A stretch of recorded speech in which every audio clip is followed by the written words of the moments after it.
Saludos. La antimasonería utiliza la figura de Belcebú para alimentar su masofobia. Belcebú es un nombre derivado de un dios adorado en la religión filistea de Cron, asociado con el dios Baal de la religión cananea. En tiempos posteriores fue considerado por el judaísmo y el cristianismo como el nombre de un demonio, y los sectores religiosos antimasónicos pretenden relacionar a este símbolo con la orden masónica. En esta sección de Bajo la Acacia, en Dilo que algo queda, enemigo de la desinformación, haremos una aproximación sobre el tema del ser supremo y la masonería, exponiendo algunas ideas con el fin de acicatear el espíritu investigativo de los interesados. Albert Gallatin Mackay describe la expresión gran arquitecto del universo en su enciclopedia de la francmasonería como, cito, el título aplicado en el lenguaje técnico de la francmasonería a la deidad.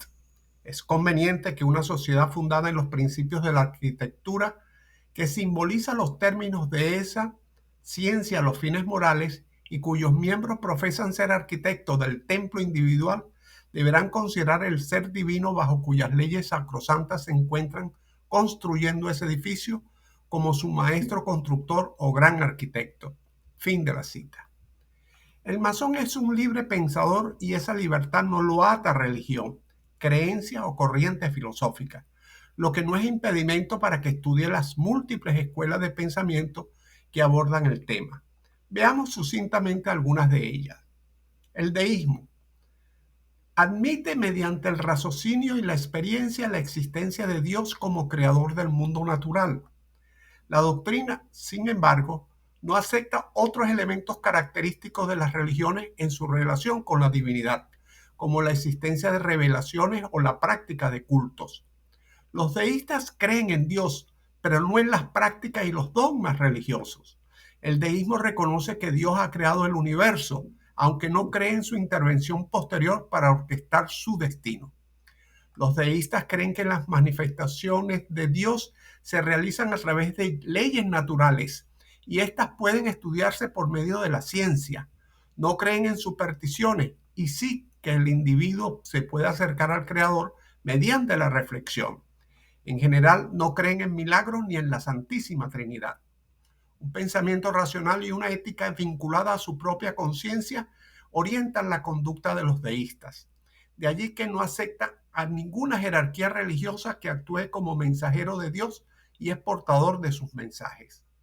El origen del deísmo se remonta a la antigua Grecia, pero su pensamiento se desarrolla con fuerza en los tiempos de la Ilustración. Algunos investigadores consideran deístas a personajes como Platón, Aristóteles, Immanuel Kant, Locke, Thomas Edison, Voltaire y el poeta norteamericano Walt Whitman. Los deístas coinciden, además, en oponer la religión natural o racional a las religiones históricas. De su lado, el teísmo es la doctrina que cree que Dios y este ser supremo crea el universo y se involucra en su conservación. Del griego teos, Dios. El término se aplicó a cualquier doctrina que defendiera simplemente la existencia de Dios, independientemente de que se le adoptase o no de determinados atributos.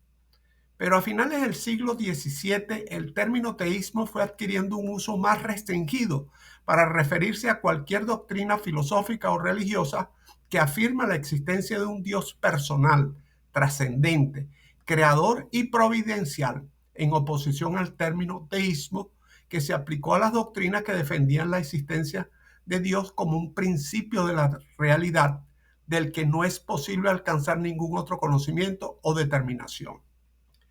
La idea de teísmo surgió en la antigua Grecia, con referencia a la creencia en las divinidades que formaban parte del Olimpo. Con el tiempo comenzaron a reconocerse diferentes teísmos de acuerdo con las cualidades atribuidas a los dioses. El monoteísmo, por ejemplo, sostiene la existencia de un único Dios.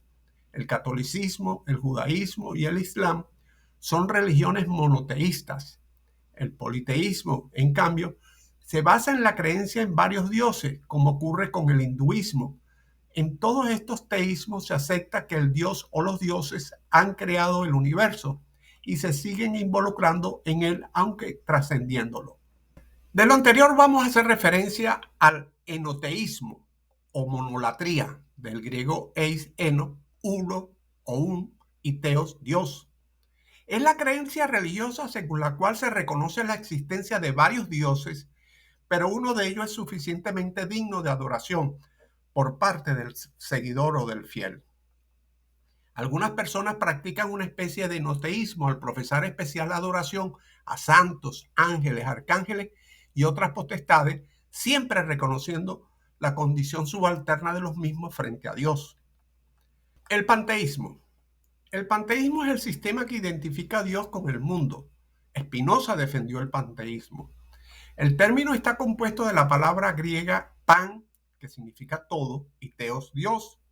En general, entendemos por panteísmo la identificación del mundo con Dios o de Dios con el mundo, como se prefiera, de tal modo que forman una única realidad, no aceptando pues ninguna realidad trascendente ni personal, dando lugar a una interpretación monista de la realidad. La filosofía del querido hermano Spinoza es un ejemplo de tal interpretación. Si se considera que Dios es la verdadera realidad y el mundo algo que emana de Dios, se habla de un panteísmo acosmista. Sí, por el contrario, se considera que el mundo es la verdadera realidad y que Dios no es sino la autoconciencia del mundo. Por ejemplo, hablamos de un panteísmo ateo. De cada una de las dos versiones hay, por lo demás, distintas interpretaciones. Baruch Spinoza fue un filósofo holandés de origen lusitano judío cuyos ascendientes huyeron de la península ibérica por las persecuciones religiosas. Un punto importante de su trabajo fue el orden geométrico del universo, acreditada en su expresión, cito, casi todos quieren hacer pasar sus invenciones por palabra de Dios y que no pretenden otra cosa que, sobre pretexto de religión, forzar a los demás a que piensen como ellos. Fin de la cita. Spinoza se inició en la masonería en la logia de Ámsterdam, donde se enseñaba la filosofía de Francisco Bacon y de otros notables filósofos francmasónicos. En general, no son pocos los filósofos que han abordado el tema del creador y de la creación. Han desarrollado tesis metafísicas, comprendida esta como la parte de la filosofía que trata del ser, de sus principios, de sus propiedades y de sus causas primeras. Teológicas como la ciencia que trata de Dios y del conocimiento que el ser humano tiene sobre él. Ontológicas como parte de la metafísica que estudia el ser en general y sus propiedades. Los masones, bajo nuestra premisa de ser hombres libres y del libre pensamiento, estudiamos las diferentes posiciones, asumimos lo que a nuestro albedrío considere pertinente para la construcción de nuestro templo interior de virtudes y contribuir con la regeneración del mundo sobre la base de la gran obra de armonía, paz y progreso que provee la libertad, la igualdad y la fraternidad. La masonería es una orden fraternal cuyo emblema distintivo es la libertad, igualdad y fraternidad. Adelanta sus estudios con la escuadra de la razón y el compás de la comprensión, sostenida sobre las columnas de la ciencia y la virtud en el marco de la libertad de pensamiento. Gracias por su atención y visto lo visto, di lo que algo queda. Le invitamos a darle me gusta y suscribirse a nuestro canal y hasta el próximo video.